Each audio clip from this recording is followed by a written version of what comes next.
भारत और न्यूजीलैंड के बीच 3 मैचों की वनडे सीरीज का पहला मुकाबला 18 जनवरी को खेला गया। भारत और न्यूजीलैंड के बीच पहला मुकाबला काफ़ी रोमांचित रहा। पहले वनडे मैच में कांटे की टक्कर देखने को मिली और मैच का परिणाम आखिरी ओवर में तय हुआ। भारत और न्यूजीलैंड के बीच खेले गए पहले वनडे मुकाबले में कप्तान रोहित शर्मा ने टॉस जीतकर बल्लेबाजी करने का फैसला किया, जो कि भारतीय टीम के लिए काफ़ी सही साबित भी हुआ। भारतीय टीम की तरफ से ओपनिंग बल्लेबाजी के रूप में रोहित शर्मा और सुमन गिल को एक बार फिर से मैदान पर उतारा गया।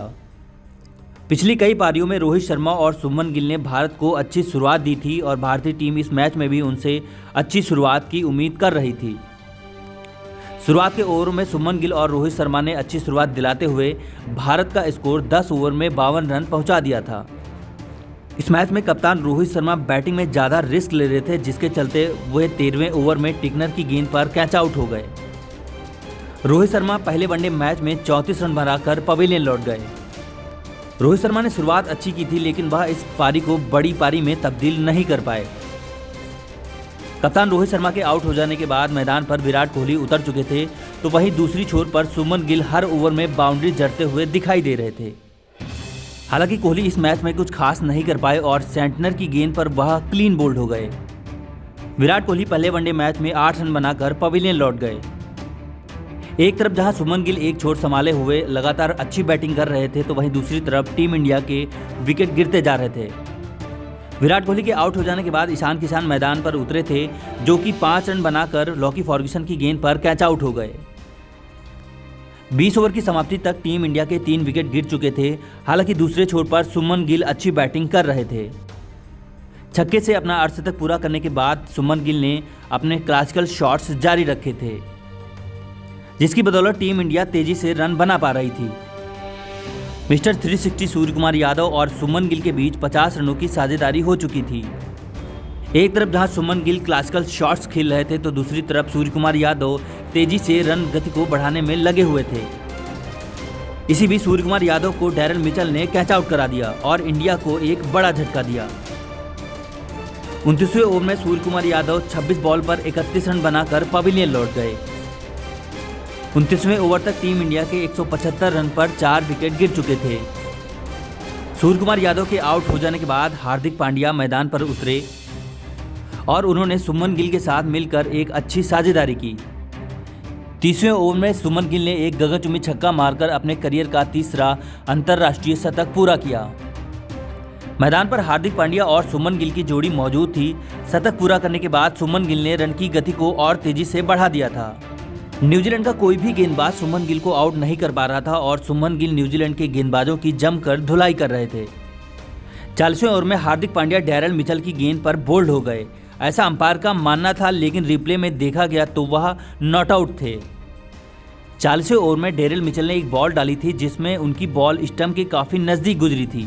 हालांकि बॉल स्टंप के पास से गुजरने से पहले ही विकेट कीपर के हाथ स्टंप में लग चुके थे, जिसकी वजह से गिल्लियां विकेट से गिरी थीं। लेकिन अंपायर को लगा था कि बॉल डायरेक्ट जाके स्टंप पर लगी है, जिसकी वजह से हार्दिक पांड्या को अंपायर ने आउट दे दिया था। 40वें ओवर की समाप्ति तक टीम इंडिया 251 रन पर 5 विकेट गंवा चुकी थी। भारतीय टीम को यहां से एक बेहतरीन फिनिश की जरूरत थी और दूसरी तरफ सुमन गिल अपने 150 के करीब पहुंच चुके थे।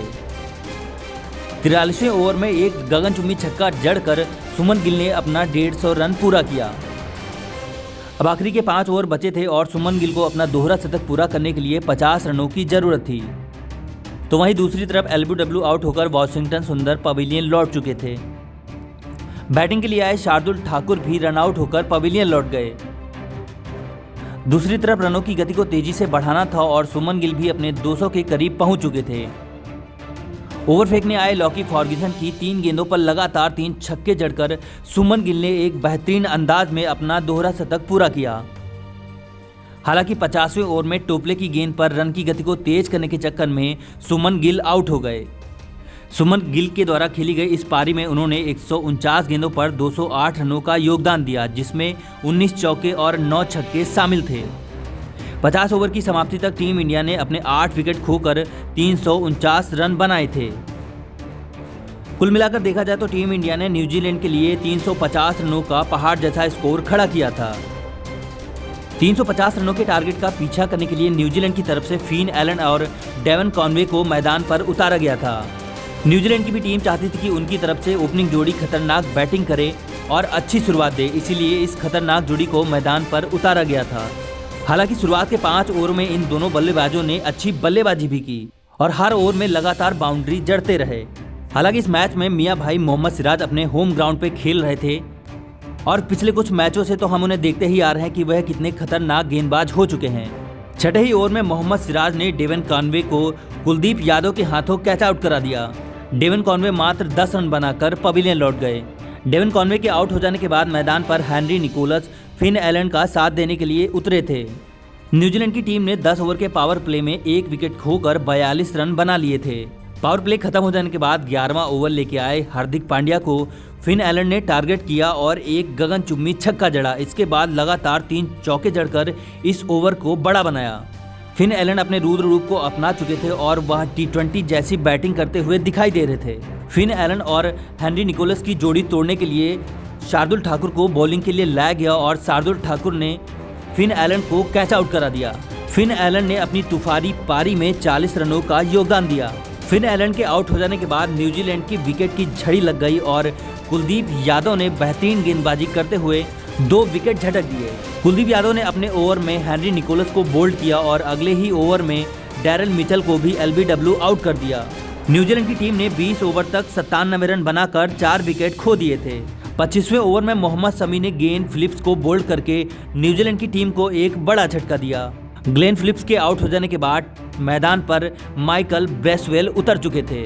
माइकल ब्रेसवेल का आगे कैसा तूफान आने वाला है यह गेंदबाजों को नहीं पता था। माइकल ब्रेसवेल ने उतरते ही ताबड़तोड़ बैटिंग करना शुरू कर दिया था। हालांकि 29वें ओवर में मोहम्मद सिराज ने कप्तान टॉम लेथन को कैच आउट करा दिया। न्यूजीलैंड की टीम 30 ओवर तक 6 विकेट खोकर 134 रन बना चुकी थी। भारतीय टीम यहां से अपनी जीत को पक्का मान रही थी, लेकिन मैदान पर अभी भी मिचेल सेंटनर और माइकल ब्रेसवेल मौजूद थे। इन दोनों खिलाड़ियों ने न्यूजीलैंड का भार अपने कंधों पर लेते हुए ताबड़तोड़ बैटिंग करना शुरू किया। खासकर माइकल ब्रेसवेल तो हर ओवर में चौके और छक्कों की बारिश कर रहे थे। इसी बीच माइकल ब्रेसवेल ने अपना अर्धशतक भी पूरा किया। इसके बाद मिचेल सेंटनर ने भी अच्छी पारी खेली और अपना अर्धशतक पूरा कर लिया था। माइकल ब्रेसवेल और मिचेल सेंटनर के बीच 7वें विकेट के लिए 111 बॉल पर 162 रनों की ताबड़तोड़ साझेदारी हुई। इस साझेदारी की बदौलत ही न्यूजीलैंड की जीत को इन दोनों ने जगाए रखा था। 40वें ओवर तक न्यूजीलैंड की टीम ने 247 रन बना लिए थे। अब भारतीय टीम पर भी हार का साया मंडराने लगा था। आखिरी की बची हुई 30 बॉलों पर न्यूजीलैंड की टीम को जीत के लिए 59 रनों की जरूरत थी। माइकल ब्रेसवेल अपना शतक पूरा कर चुके थे और वह ताबड़तोड़ बैटिंग जारी रख रहे थे। ऐसा लग रहा था मानो टीम इंडिया 350 रन बनाकर भी हार जाएगी। इसी बीच कप्तान रोहित शर्मा ने एक अच्छा फैसला लेते हुए 46वें ओवर में गेंद मोहम्मद सिराज के हाथों पकड़ा दी थी।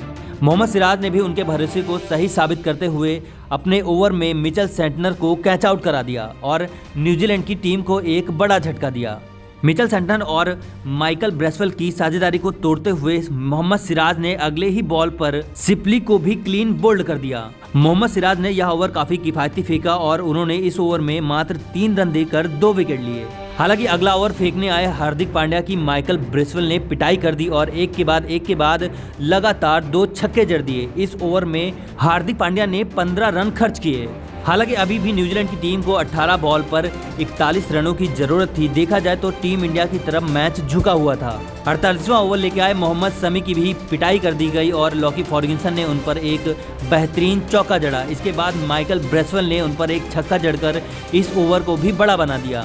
मोहम्मद शमी ने इस ओवर में 17 रन खर्च किए। इस ओवर के बाद पासा पलट चुका था और मैच न्यूजीलैंड की तरफ झुकता हुआ दिखाई दे रहा था, क्योंकि मैदान पर अभी भी माइकल ब्रेसवेल मौजूद थे। अब बची हुई 12 बॉल पर न्यूजीलैंड को 24 रनों की जरूरत थी। 49वां ओवर फेंकने के लिए हार्दिक पांड्या को कप्तान रोहित शर्मा ने गेंद थमाई और उन्होंने लॉकी फर्ग्यूसन को कैच आउट करा दिया। लॉकी फर्ग्यूसन का यह विकेट न्यूजीलैंड का 9वां विकेट था, यानी कि अब मात्र 1 विकेट की जरूरत थी। हालांकि मैदान पर अभी भी माइकल ब्रेसवेल मौजूद थे और न्यूजीलैंड को आखिरी की 6 बॉल पर जीत के लिए 20 रनों की जरूरत थी। कप्तान रोहित शर्मा ने आखिरी ओवर शार्दुल ठाकुर को दिया। शार्दुल ठाकुर के सामने स्ट्राइक पर माइकल ब्रेसवेल मौजूद थे, जिन्होंने शार्दुल ठाकुर की पहली ही गेंद पर एक गगनचुम्बी छक्का जड़ दिया। अब न्यूजीलैंड की टीम को 5 बॉलों पर मात्र 14 रनों की जरूरत थी।